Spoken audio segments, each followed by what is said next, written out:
Đó, bắt đầu rồi còn sờ sờ của trái gì nữa. Ôi nhỏ nhỏ con to tí hết to cái gì mà cô.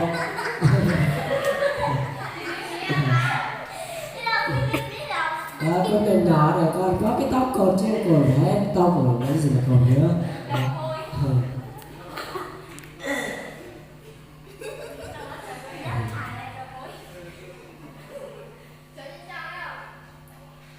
Các bạn gái cột tóc cũng đẹp quá chứ chứ đúng không?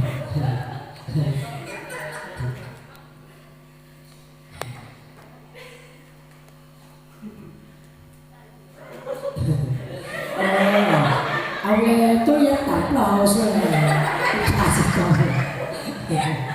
cái tất cả khi dâu dâu này mà khá lắm khi này mà khi tao rồi khá dễ đâu khi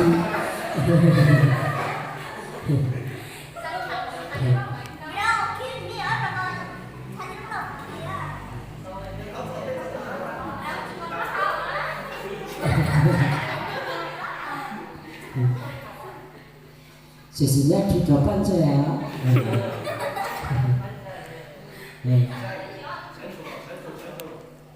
cho 2 phút đi. Cho 2 phút cho được nhiều.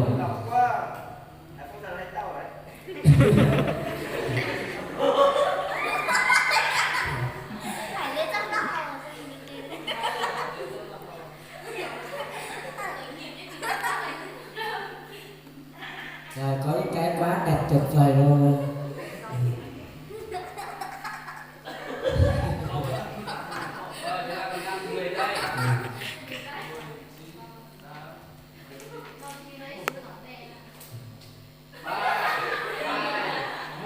Thôi chúng ta rồi hết giờ, các bạn bỏ mắt ra.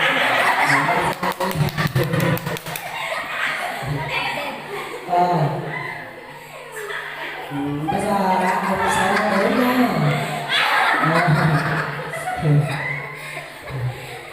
Bây giờ các bạn có thể lấy cái máy của mình để coi cái tóc của mình có đẹp hay không nữa. Nhà số nào nó sẽ lắp bây giờ. Ôi số nhà lên là cái đầu. hả? Bây giờ giống bây giờ cột giáp nhỉ? Tóc xoa này cột xong rồi đẹp hơn nhiều. Có lên đến đâu? Em bảo đúng đâu? Ông gì chứ? Ồ, lên mà mẹ tuần nay dành giải đi nhá. Mẹ tuần thần tôi một chế, một nhát chơi tao, tuần thần tôi một chế, một nhát chơi tao, nhát chơi tao. Thế ông đây, ông một nhát chơi tao.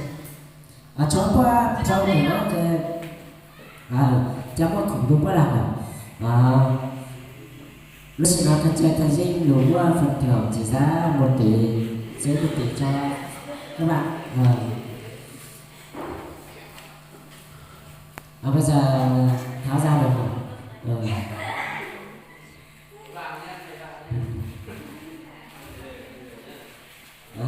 Cứ file đều đều hơn.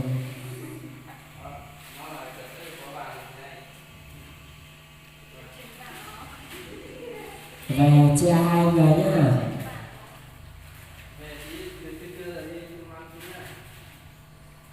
Chú chia hết thì tí lấy gì mà chia. Cho họ mấy người một cây nữa chứ.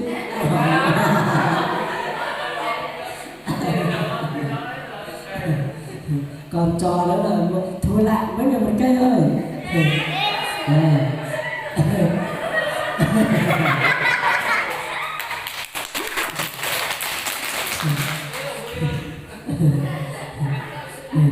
Thôi các bạn về thôi.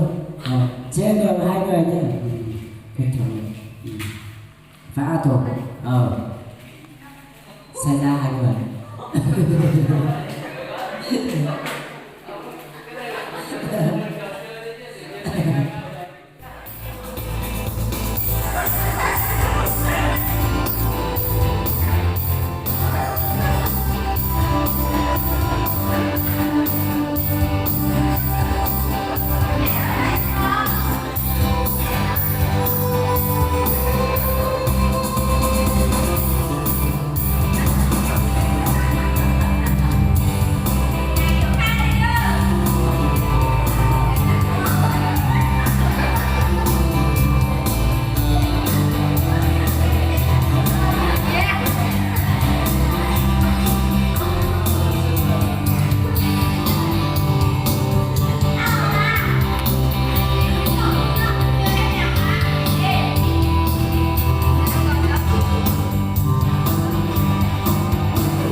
giờ cho đây à số từ sẽ nấu ra số chúng ta số chế đi sau đó từ sẽ nấu ra chúng ta đi số từ nào nữa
đã tội pin giờ giải bóng đá nữ chạy hiền nữa giải bóng đá nữ chạy hiền nhá bắt đầu bây giờ đá vòng loại nhá đá vòng loại luôn rồi. Đá vòng loại luôn chứ Đá vòng loại luôn rồi. không cần đá lấy điện đâu, chỉ có đá vòng loại với trong kết thôi nha. không cần đá bá kế với lấy điện nha, loại với trong kết.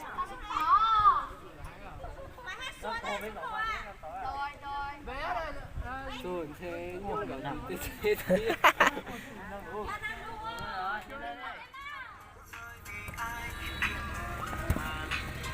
Messi này, Messi cho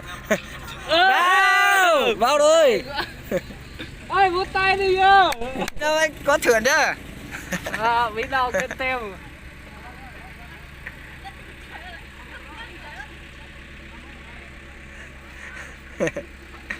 Biết đâu cái tem.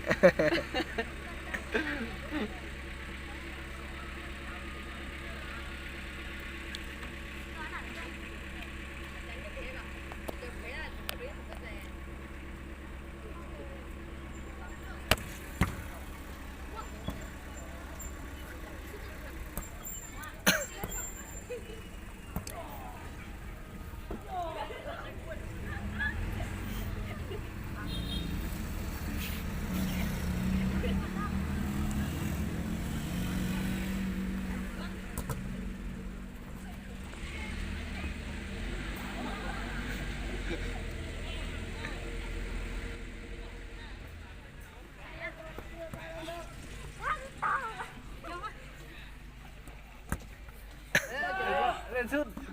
Nó còn phải đi huấn luyện thì Gáo đi. gấu đi. Đến giải quay thế nào, gáo đi. Biết đâu kia đá hay quá. Chắc được giải nhất rồi ơi. Giải à đúng rồi. Mua ít súng nó hổ mà.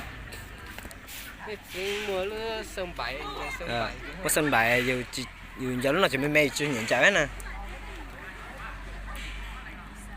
Lên đi, nè tụi con á, lên nó bị nắm à. Nhìn đây, được.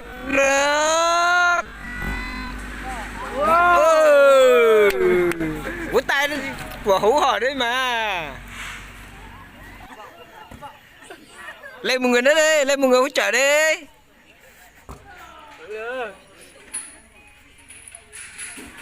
Một người cân tem ba mà sao mà được.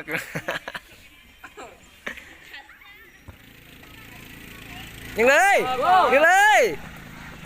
Ôi giời, không vào. Vào.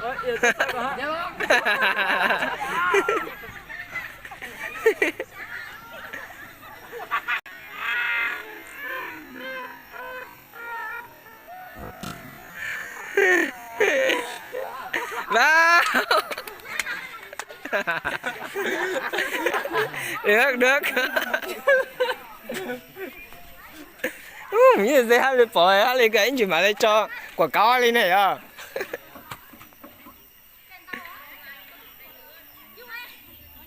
Cáo đi.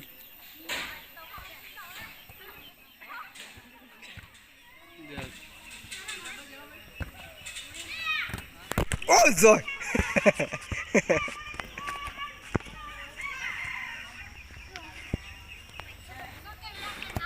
Chuẩn bị đầu diễn nào? Nhưng đi. Được.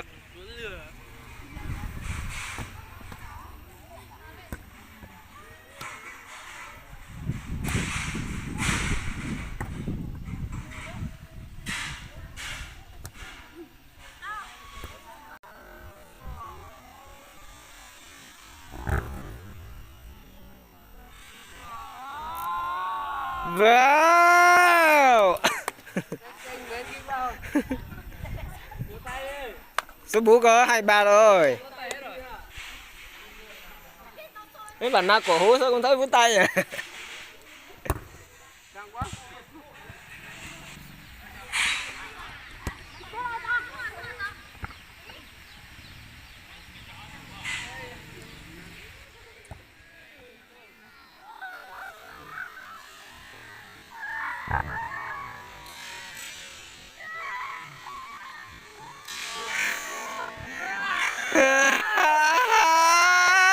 Ôi giời.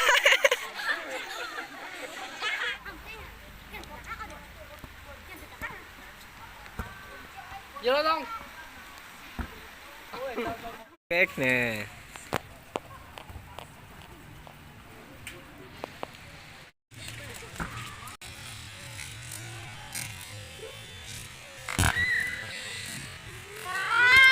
Vào rồi.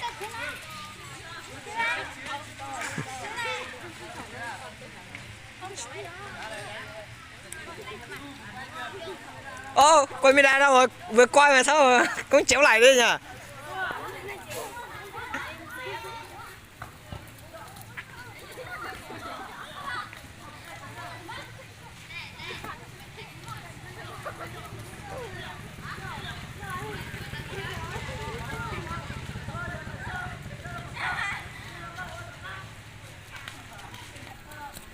Mida, ôi giời.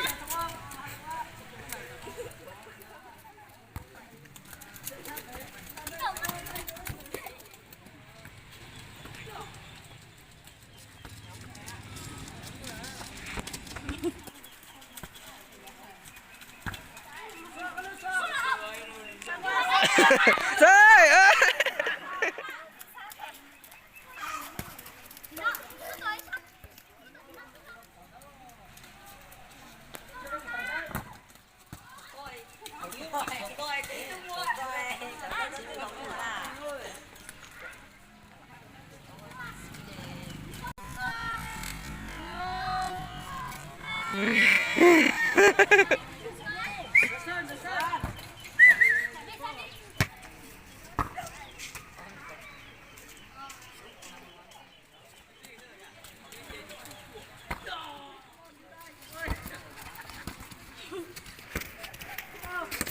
Được rồi.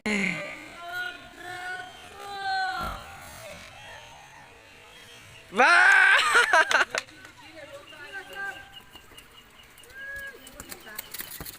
đi lên nhận thửa dạy bóng đá nha. Dạy nhịp. Để xem các cầu thủ này. Để xem các cầu thủ. Dạy nhịp. Có người ra sân lần đầu đúng không? À, chúng ta vẫn làm được đó. Không có gì mà không làm được hết. Cái gì chúng ta muốn làm là làm được hết. Dạy bóng đá đó.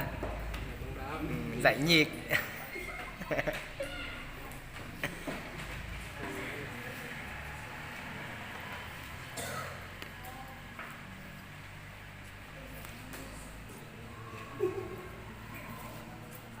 Rồi, sẽ được tôi kia. Tôi chơi to. Họ lúc xin là bên xuống sát chạy to mua họ rồi vô địch. Vô địch. Vô địch thì giành huy chương vàng hôm năm. Mời các bạn đứng lên trên này để nhận huy chương này. Huy chương bạc rồi, huy chương bạc. Năm là đứng lên trên này nhận huy chương. Vẫn còn mà cái áo à.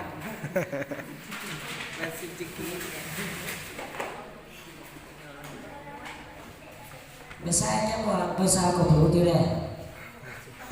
Đùa chứ đùa lại mình đó. Nó chơi về bot của bot school. Rồi dạy nhất nha. Dạy nhất. Dạy đặc biệt. Đây là Bây giờ ta bé mua cu tụi mình là về cho cu thì nó cho mua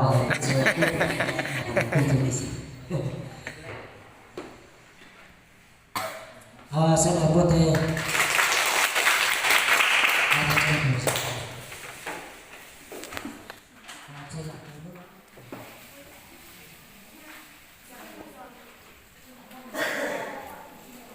Tôi đã được ăn cái sa sa chỉ thử với sự hả?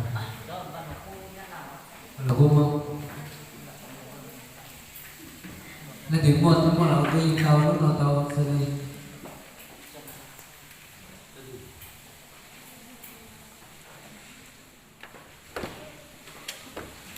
Là không ngon.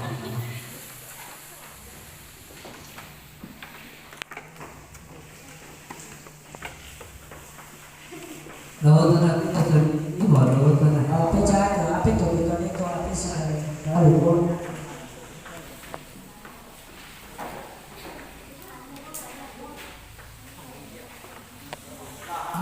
Mua là bên cao một tí nó bên tầm.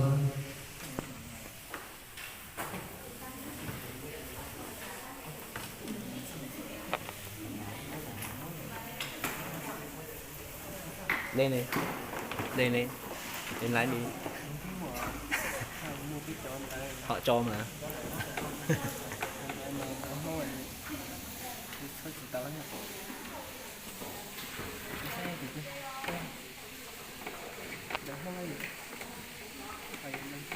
Không lên mà cần này.